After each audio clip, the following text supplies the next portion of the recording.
আমি আছি আমার দুটো ছোট ক্যামেরা নিয়ে, একটা বুকের সাথে লাগিয়ে দিয়েছি, এটা কি জানি কি রেকর্ড করছে, আরেকটা আমি হাত দিয়ে কন্ট্রোল করছি। কিন্তু এই দুটোই আমার দেখতে হয় দুটো সেলফোনের স্ক্রিনে। একসাথে দুটো ক্যামেরা চালিয়ে এই জিনিসগুলো ধারণ করা একটু কষ্ট। নিঃসঙ্গ আমি একা একা ঘুরতে থাকি এই চত্বর জুড়ে। তো একসময় একটা গাছের তলায় আমি বসেছিলাম লেবারদের পাশে। হঠাৎ দেখি দূরে একটা মাটির ঘর বানাচ্ছে কয়েকজন শ্রমিক, এবং সেটা পরিচালনা করছেন একজন স্থপতি। গতকাল থেকেই অবস্থান করছি বাহাদুরপুর রোভার স্কাউট ট্রেনিং সেন্টারে। এখানে আমরা অলরেডি আমাদের যে প্রয়োজনীয় উপকরণগুলো লাগবে সেগুলো সংগ্রহ করেছি এবং একটি স্যাম্পল স্ট্রাকচার তৈরি করে রেখেছি বাঁশ দিয়ে। এবং মাটির জন্য যেহেতু আমাদের ওয়াটারল্যান্ড ডাব এবং কোপ দু ধরনের পদ্ধতি আমরা শেখাবো, সেহেতু ওয়াটারল্যান্ড ডাবের জন্য একটি বাঁশের তৈরি ছোট আকারের স্ট্রাকচার, এবং বাঁশ দিয়ে তৈরি করার জন্য ল্যাশিং প্র্যাকটিস করবে এবং স্ট্রাকচার তৈরি করবে। এটি দুটি করার জন্যই আমরা স্যাম্পল তৈরি করে রেখেছি। গতকালকে মাটিটা তুলে এনে এখানে মাটি পানির সাথে মিশিয়ে মন্ড আকারে প্রস্তুত করা হয়েছে। এর সাথে ভুসি মেশানো আছে। সো স্টুডেন্টরা যখন আসবে তখন ওরা এটার সাথে খড় মিশিয়ে সম্পূর্ণভাবে মাটিটা প্রস্তুত করে নেবে। এখানে সময় স্বল্পতার কারণে আমরা শুধু দুটো পদ্ধতি দেখাচ্ছি। একটা হাত দিয়ে মাটির তাল নিয়ে ওয়াল তৈরি করা, বা যেটাকে আমরা বলি কোপ। সো মাটি দিয়ে কাজ করার জন্য সবচেয়ে ভালো এই গাজীপুর, মধুপুর, নারায়ণগঞ্জ এই বেল্টের যে লাল মাটিটা আছে, সেই এঁটেল মাটিটা, যেটা ইলাস্টিসিটি বেশি, যত মাটিটা লাল বেশি থাকবে সেটাকে আমরা বলি ল্যাটেরাইট। ল্যাটেরাইট নামে একটা কম্পোনেন্ট থাকে। সো ওই কম্পোনেন্টটার কারণেই মাটিটা আসলে লাল হয়। যখন আমরা মাটির দেয়াল দেখি তখন আমরা দেখি যে দেয়ালটাতে ফাটল দেখা দেয়, সূক্ষ্ম ফাটল দেয়। সো বেসিক্যালি এই ভুসি এবং খড়ের কাজটা সেই ফাটলটা প্রতিরোধ করা, যাতে দেয়ালটা ভেঙে না যায়। মাটিটা তৈরি করেছি আমরা। প্রথমে মাটি এখানে আনিয়ে আমরা ছানা করছি। ছানা করার পরে এখানে কুড়া বুসি দেওয়া হয়েছে। কুড়া বুসি দিয়ে আমরা এটা মাটি ছাড়া করে আমরা দেওয়াল বসাবো। দেওয়াল বসিয়ে তারপর আমরা ঘর মেরামত করব। এটা যদি কোনো পানি না হয়, যদি কোনো পানি না পায়, কোনো যদি ঝড় বৃষ্টি না হয়, এটা আমরা পাকার চেয়ে শক্ত হবে। কুড়া বুসি দিয়া, ধানের বুসি দিয়া প্রতি বছর নেপ দিলে পর রাখলে আপনার 100 আর 150 বছর গ্যারান্টি। একটা ঘর বানাতে স্যার মনে করেন যে 2-3 মাস লাগবো। মনে করেন যে 2 ফিট করে উঠান লাগবো ওয়াল। তারপরে আবার আপনার 15 দিন 20 দিন পরে আবার এই শুকানো দিতে হইব। শুকিয়ে আবার মাটি ছানা করে আবার বসাইতে হবে। স্যার আমি একটু যোগ করতে চাই এর সাথে। দুর্যোগ প্রবণ বাংলাদেশের দুর্যোগ সহনীয় ঘরবাড়ির একটা উদাহরণ হতে পারে, বেস্ট এক্সাম্পল হতে পারে এই ধরনের স্থাপনা।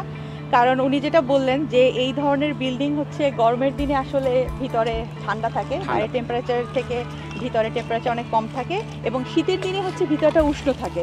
তো এই আমাদের যে ইনক্রিজড টেম্পারেচার, ইনক্রিজড হিউমিডিটির সময়ে, এই ক্লাইমেট চেঞ্জের সময়ে এই ধরনের স্থাপনা হতে পারে একটি আদর্শ উদাহরণ।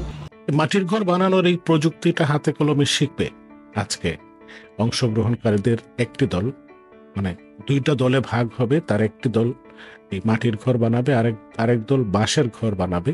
সো এখানে দুটো কাজ বাঁশের। এটা বেসিক স্ট্রাকচারটা করতে আমাদেরকে সহায়তা করবে এখানে। সো দেখতে পাচ্ছেন এখানে আমার স্ট্রাকচারাল এলিমেন্ট ইন বিটুইন যে বাঁশগুলো এবং বাঁশের মাঝে এখানে যে ওয়ালটা অলরেডি তৈরি করা আছে, সেটা একটা লেটিস হিসেবে কাজ করবে। সো দুই দিক থেকে যখন আমি মাটির তালগুলো হাতে নিয়ে এখানে ফেলবো, সো দুই ছোট আকারের বেড়া বানিয়ে রাখা হয়েছে।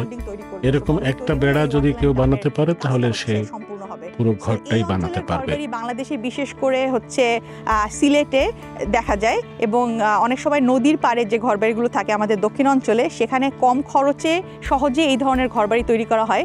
কারণ যেহেতু আমাদের বন্যাপ্রবণ দেশ এবং নিচু অঞ্চলগুলো প্রায় প্রতি বছরই বন্যা কবলিত হয়, সেখানে খুব সহজে এই স্ট্রাকচারটা তৈরি করা হয় পরবর্তী বছর, যাতে ওরা আবার এটা পুনর্নির্মাণ করতে পারে। মাটির ঘর দেখা শেষ করে আমরা চলে আসি বাঁশের ঘর বানানোর কৌশলের জন্য বাঁশ কেটে রাখা আছে এবং বাঁশ দিয়ে ওরা আসলে কি করবে সেটা একটি এখানে স্যাম্পল স্ট্রাকচার তৈরি করা আছে। বাঁশ তো এই দিয়ে sample structure কিভাবে তৈরি করার ঘর জন্য বানানো হয় আমরা হচ্ছে সেটা তো আমরা সব সময় উচ্চ দেখেছি, কলাম সব জায়গায় সিস্টেমটা দেখেছি। ব্যবহার আমাদের করেছি। নিম্নবিত্তের এখানে হচ্ছে দেখা প্রধান যাচ্ছে যে সম্বল চারটি হচ্ছে বাঁশের ঘর। কলামকে হচ্ছে ল্যাশিং এর মাধ্যমে বেঁধে একটি কলামে হচ্ছে একটি শক্ত কলাম, মজবুত কলামে পরিণত করা হয়েছে, যে কলামগুলোর ইন বিটুইন হচ্ছে আমাদের বিমগুলো আবার বিম এবং ক্রস ব্রেসিংটা হচ্ছে এটার সাথে ইন্টিগ্রেটেড। এই বাঁশের ঘরটাকে কিভাবে টেকসই করে নির্মাণ করা যায় সেটার এই প্রযুক্তিটা আমরা এই স্থপতির কাছ থেকে শিখেছি। তার অনেক গবেষণা আছে এই নিয়ে। এই এরকম বাঁশের ঘর বানাবে আজকে এই দুপুরের খাবারের পরে স্থাপত্যের ছাত্ররা, আবার মাটির ঘরও বানাবে। সেইটুকু পর্যন্ত অপেক্ষা। এটা স্যাম্পল তৈরি করা হচ্ছে আর অপোজিট দুটো সাইড হচ্ছে ক্লিয়ার রাখা আছে। সেই অপোজিট দুটো সাইডে ওরা হচ্ছে ওদের চিন্তা, ওদের কনসেপ্ট অনুসারে ওরা হচ্ছে হয়তো একটা সাইডে দরজা দিয়ে আরেকটা সাইডে হচ্ছে জানালা দিয়ে, অথবা দরজা জানালার কম্বিনেশন, ওরা এলিভেশনটাও প্র্যাকটিস করবে এবং দেন ওরাই ডিসাইড করবে যে ওরা কি এখন এটা কি বাঁশ দিয়ে শেষ করবে এই স্ট্রাকচারটা, নাকি ওরা হচ্ছে মাটির যে দুটো পদ্ধতি ওরা প্র্যাকটিস করলো, ওয়াটার অ্যান্ড ডাব অ্যান্ড কোব, সেটা দিয়ে শেষ করবে। So at the end of the day আমরা চাচ্ছি যে এই যে স্যাম্পল স্ট্রাকচারটা, এটা হচ্ছে গ্রামীণ বাংলার একটি মাটি এবং বাঁশের সংমিশ্রণে যে তৈরি বাড়িগুলো তার একটি উদাহরণ হিসেবে এখানে থেকে যাবে। বেলা 11টার দিকে শুরু হয় আনুষ্ঠানিক উদ্বোধন। আমরা চলে যাই মূল মঞ্চের দিকে। মাইক্রোফোনে আওয়াজ হচ্ছে, এখানে সবাইকে ডাকা হচ্ছে। আজকের আনুষ্ঠানিক উদ্বোধন হবে, সূচনা হবে এই জামপুরের। সাথে চলেন আমরা সেই অনুষ্ঠান মঞ্চে যাই। জয়েন করার জন্য আজকে সন্ধ্যার সময় সেই প্রোগ্রামটা আছে, আপনারা মনোযোগ দিয়ে সেটা শুনবেন। খুবই সাদামাটা মঞ্চ, কতগুলো বাঁশের উপরে তেরপাল টাঙিয়ে শেড তৈরি করা হয়েছে।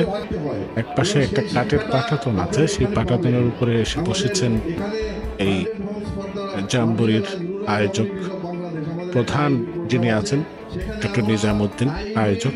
শুরুতেই কথা বলেন এই আর্ট জেমের কনভেনার স্থপতি মাহফুজুল হক জগলুল। তিনি ইনস্টিটিউট অফ আর্কিটেক্টের ভাইস প্রেসিডেন্ট, ন্যাশনাল অ্যাফেয়ার্স। আপনারা এখানে ট্রি হাউস হবে আমাদের রাজুর নেতৃত্বে। এখানে ব্যাম্বো হাউসের উপরে আপনাদেরকে প্রশিক্ষণ দিবে পলিন, সে আন্তর্জাতিক পুরস্কারপ্রাপ্ত স্থপতি। আপনাদের মার্ট হাউসের উপরে এখানে প্রশিক্ষণ হবে দিনার নেতৃত্বে।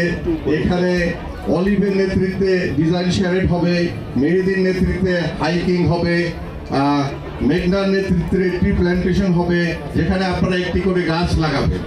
আপনারা যখন এই ক্যাম্পাসের বাইরে হাইকিংয়ে যাবেন একটা করে গাছ লাগাবেন।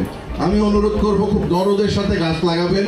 স্থপতি মাহফুজুল হকের কথা শেষ হলে এই আর্ট জ্যামের প্রবক্তা ডক্টর নিজাম তার অভিজ্ঞতার কথা বলেন, আর্ট জ্যামের প্রয়োজনীয়তার কথা বলেন এবং এখানে কি কি করণীয় আছে আমাদের সেগুলোর সম্পর্কে জানান।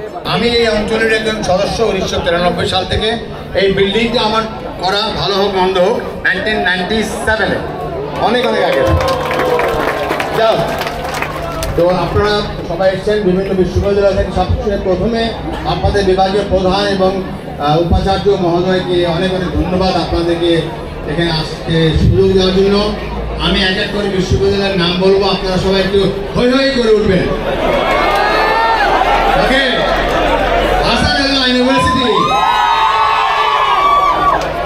AIUB, বাংলাদেশ ইউনিভার্সিটি, ওকে, আমার university BUET, BRAC university, Chittagong university, CUET আছে okay, Daffodil Dhaka university, DUET, far east international, এইখানে হবে Gopalganj science and technology, thank you, Haji Mohammad Danesh, Khulna university, KUET, leading university, leading, okay, north south university, Pabna University. Okay. Premier University. Prime Asia. Ruet. Shahjalal. Santa Mariam.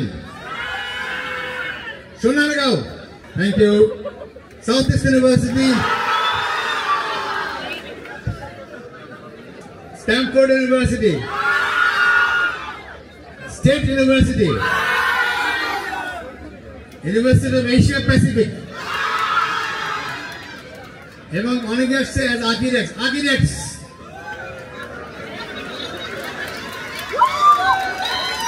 ওকে, এখন বলা হবে, এখন সবাই মিলে একবার বলা হবে আর্টজান, সবাই আর্টজান। না, এটা অনেক আস্তে আস্তে আগে শুনতে পারেনি, আরেকবার আর্টজান। Thank you. তাদেরকে আগামী 3 দিনের কর্মসূচি জানিয়ে দেওয়া হয়। শুরু হয়ে যায় তাদের প্রথম কর্মশালা।